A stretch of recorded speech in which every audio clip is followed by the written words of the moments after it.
Hi BookTube, it's Amy. It's Friday again, so it's of course time for my Friday reads. I read 3 books in the past week and started in on a 4th, which I have conveniently left on the other side of the room. So when it comes to that book, I'll have to get up and grab that. But I have sort of been on vacation for the past week.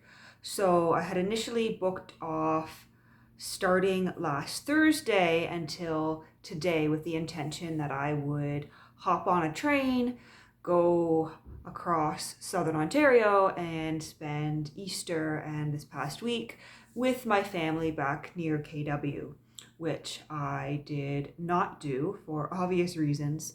But I had the vacation booked and I thought, why not take it anyway? And so I did. And I had a staycation here alone in my apartment with my books and with lots of BookTube videos and with several Netflix shows. Turns out there is a Circle France and a Circle Brazil. Those were quite fun. And I've just sort of been relaxing and enjoying myself and sleeping till noon. Of course, Monday I start back at work. I've been working from home throughout this pandemic, and so I am back to the laptop, so to speak. But on to the books. So last weekend, I spent almost 24 hours, I'm going to say, reading A Gentle Madness by Nicholas A. Basbane. So this is a book that had been on my shelf for a year or two, and I had purchased this battered paperback copy from Black Squirrel Books at some point, and I purchased it with the assumption that, I remember reading that several years ago. That would be nice to own and to reread. And so I left it on my red shelf with the assumption that I'd read it. Turns out I was getting it confused with another similar book that I'd read in 2014 or 2015. And so imagine my surprise about a month ago when I picked this up for the first time and read the first chapter and discovered that, this is not really familiar to me at all. I have never, in fact, read this book. And so I set it aside again. I picked it up again one day about 2 weeks ago and thought, it'd be nice to read some books about books. Ended up ordering some stuff on Books, including Fishers of Books, which I did a number of videos on last week. And I talked about briefly in my last week Friday reads, I believe. But I read some more books about books, and so finally I picked up this massive one, which has almost become a modern classic when you talk about books, because this is not quite a history, but it's a collection of stories and anecdotes, I suppose, about books and about people who have collected books. I really enjoyed the bits about book collecting in libraries in Europe. It did drag a little bit. You get into this long section about American collecting and American universities. That did drag a little bit for me because it's very much an American-centric book, which makes sense because it is published by an American author in the States. So it dragged a little bit when he was talking about university collections and whatnot. But I did overall greatly enjoy it. And I think maybe what I got it confused with is another book called The Man Who Loved Books Too Much, which I did indeed read from the library in 2014, 2015. And because this book opens talking, I believe, about that same person or somebody similar who stole thousands and thousands of books. Perhaps that's why I got it confused. But overall, this was a fun read. And of course, there's all sorts of interesting anecdotes, like someone who conspired to marry a woman for her book collection. She didn't end up marrying him. The prices that books have gone for, notable auctions, the first book ever printed in the United States, I guess, was a book of Psalms. All sorts of interesting facts to learn. So that was a fun read. And then I read The Jungle by Upton Sinclair. This was meant to be a buddy read, but I'm not sure whether the person I was intending to read it with is actually going to follow through, because I read it in one sitting the other evening, and then I warned her, so to speak, that perhaps this is not something that she would want to be reading at this point in time. The Jungle by Upton Sinclair is quite horrific. I knew what it was about, but I didn't realize it was going to be so dreadful to read. And it's a well-crafted book, because it certainly moved me. It certainly was emotionally jarring, but perhaps not something you want to read during a pandemic. And I believe this was published in 1906. So it was published in 1906, and it's about a family of Lithuanian immigrants who moved to the United States. They settle in Chicago, and everything starts off, bright and optimistic. The novel begins with a wedding of a young couple, and they are going to make it in America. They are buying a house. It's this large extended family with like 12 children, and they get to America. They all get jobs in Chicago, mostly in the meatpacking industry and in slaughterhouses. But one by one, they discover just how brutal Chicago is, how horrible the labor conditions are, and how easy it is to slip down into poverty and be taken advantage of. So through, workplace injuries, through crooked businessmen, they end up in poverty, struggling to keep this crappy house they've bought that they're paying, large payments on, struggling just to feed and clothe themselves, struggling to stay warm in this horrible winter. And in the midst of this, you have detailed descriptions of the slaughter of animals and exactly how things are done and how the food is made in these packing plants. And so you have that, and you have this horrible, just depressing story about this guy who arrives optimistic with a family and loses literally everything and everyone in his life. And then the novel, it ends oddly with him discovering socialism. And I don't know much about Upton Sinclair, but I can't tell whether the socialism at the end of the novel is the light at the end of the tunnel and Upton Sinclair was advocating socialism, or whether it was just another ideology that the main character had come across that he was going to be disappointed in. Because throughout the novel, he is, embracing capitalism, he's embracing labor unions, he embraces, this criminal underbelly, and each one of these disappoints him and lets him down.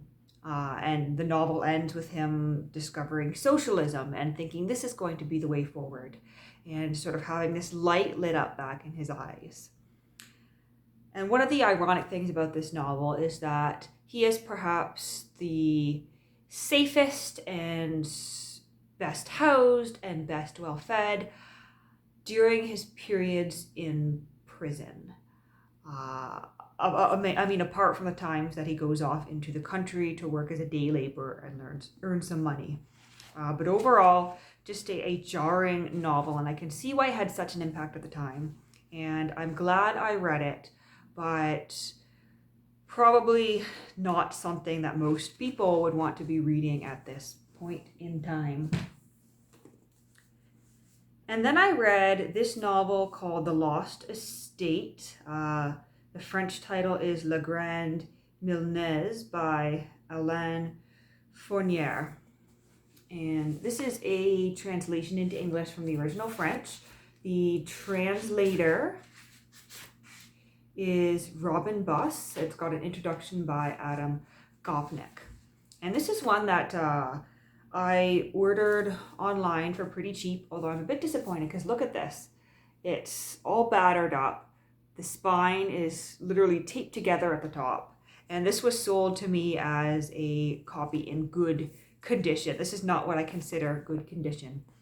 But that aside, the reason I picked this up is because I had been reading that biography by Deirdre Bair of Simone de Beauvoir about a month ago. And she mentioned a number of the books that de Beauvoir read as a young woman while she was growing up. And this was one of them. So out of curiosity, I bought it. And I'm going to admit, I was a little bit disappointed. It's not what I was hoping it was going to be. I didn't really know what it was going to be. But based on the back, based on the way it started out, it's just not what I expected. There is sort of an air of mystery, almost mysticism about it. It's this sort of unreal, almost fairy tale like story to start off with, because this young man, he borrows a cart, I think they call it a phaeton, or basically a small carriage. He borrows this thinking that he's going to hurry to the station and pick up some visitors before the schoolmaster and before the other boys at the school know he's gone. He thinks it's going to be this grand adventure point of pride. He's going to go to the station on his own and pick them up.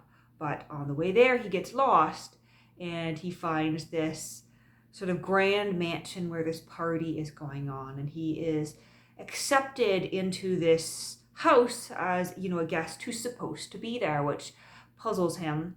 And he realizes that this group of young men have come down from London, strangers really, for this grand party that the owner of the house is holding for this young man who is bringing back his fiancée from Paris. And did I just say London? I think I said London, which makes no sense. The young men were coming from Paris. And so there's this grand party, and this young man from the school ends up meeting a woman while he is at this mysterious estate. He meets her briefly, falls in love with her, and the next morning, as all the guests are leaving, he hitches a ride with some of these young men who are going back to Paris, and he falls asleep. He doesn't really see, how he got back to his village, but they drop him off, and he comes back to this school after 3 days with this grand story about this magnificent estate, and he's wearing a 20-year-old waistcoat. And so from all this, I had sort of gotten the idea that he had somehow traveled back in time, and it was that sort of story, because everything there, the specific mention of the 20-year-old waistcoat, this grand party, the fact that nobody in this town seemed to have heard of this grand house, and the fact that when he asked at this grand house about nearby towns, he didn't recognize many of them. It all seemed to indicate that he had somehow slipped to another time and place, and this was perhaps, some grand ghost party happening, which quite excited me, until I realized that's not what was going on at all. In fact, everything was very much grounded in reality, and it was just a love story of sorts. He's searching for this woman, and he eventually finds her. Good for you. And then things do end very much tragically. It wasn't a horrible read, but I guess I didn't enjoy it as much as I had hoped I would.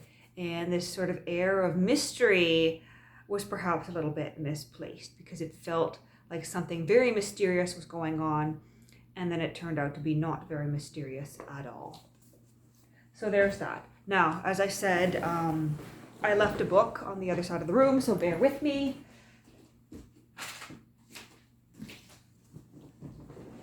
Okay.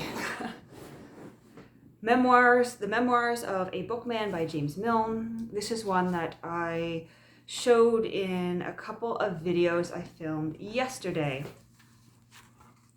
So this is a 1934 book by a writer and book collector who was, I guess, on the fringes of the London literary scene in the 1890s, and so he had some first-hand knowledge and received stories from people who had first-hand knowledge of very popular Victorian writers. And so he is conveying, stories and anecdotes about Victorian writers and Victorian literary society in the 1890s. And it's quite an interesting little book. Here's a dramatic Henry Irving. I won't say much more about it now, as I'm only about 60 pages in, but it was a little bit annoying. I use Goodreads, but sometimes I find Goodreads annoying because when you pick up something like this, Goodreads has never heard of it, and you search and it's nowhere to be found, and Goodreads doesn't recognize the title, or in this case, there is another book called The Memoirs of a Bookman by a different author that has nothing to do with this. And so I had to create my own entry again, which I do from time to time when I read an old book like this. I have to create my own Goodreads entry, which when it's a book like this, it means I end up with no picture because I'm not just going to post a green board. And so it's a little bit of extra time. But I guess, I'm contributing in the long run to a better Goodreads by adding these old titles. Oh, that's quite funny. Here's George Meredith at home in this odd little carriage thing with, it looks like a dog.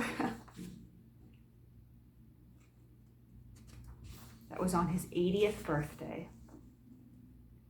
But yeah, so I had to add this to Goodreads myself because an entry didn't exist for it. And